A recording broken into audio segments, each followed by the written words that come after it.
Salah brilliance masking 2017 vibes from leaky Liverpool. On paper, Liverpool have not lost for 17 league games. That bit is looking nice and tidy. They are the only unbeaten team in the Premier League. Pre-season, they were not even talked about in the same breath as Chelsea and Manchester City. First job ticked.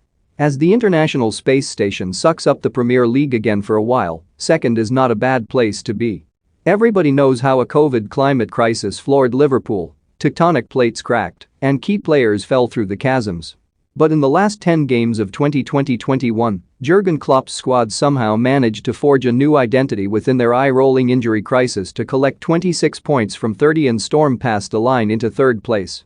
Gini Wijnaldum's awkward leaving ceremony, after Champions League qualification was secured against Crystal Palace, could at least be conducted in a positive atmosphere. How predictable that Gini was trending heavily after the 2-2 draw with Manchester City on Sunday. No matter what fans thought of the player's form, demands and the shenanigans of the will he stay or will he go saga, the Dutchman was a central figure in Jurgen Klopp's midfield patrol over the last 5 years. The German emoted, "Gini was the most consistently available player. I loved his way of playing and how reliable he was. But he's not here anymore." Yes. Liverpool have moved on. But in a way, they haven't, despite their healthy stock in that area. Instead, the sentry door is letting through too many visitors without passes. The Reds are currently enjoying a throwback period, fighting fire with fire. Goals are flying in at the top end of the pitch and now, they are stacking up at the other end.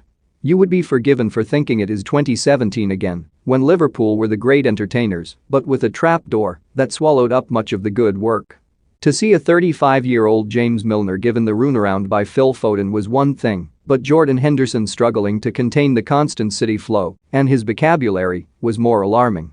Curtis Jones soon realized that this wasn't Porto or Brentford, while Fabinho, who made our worst Zai of the weekend, didn't have his Inspector Gadget legs in full working motion either. There are no shockwaves at Anfield. Far from it. It's just that late concessions are beginning to hurt them when the defensive quality control is supposed to have returned. It was strange to see huge swathes of wide open spaces at the weekend after Mo Salah performed his latest trick. The Egyptian's majestic skill was reminiscent of that wonder injury time goal against Tottenham in February 2018, but both works of art were sullied by an almost immediate response. Liverpool's goals on Sunday were rated from their greatest hits vaults. They kept them breathing when what they needed was a steadier pulse. Klopp's engineers are struggling to weld the more sanitized version of their pedal to the metal style with the strut and control that they showed when the old gang were more compact. During 2018-19 and 2019-20, they lost only 2 points to goals in the last 10 minutes. There have been signs, carried over from the tribulations of last season, that this version of the team cannot pull the kill cord on games.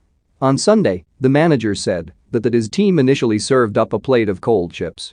The first half was so one-sided it was almost like watching attack against defense when the latter had been lobotomized.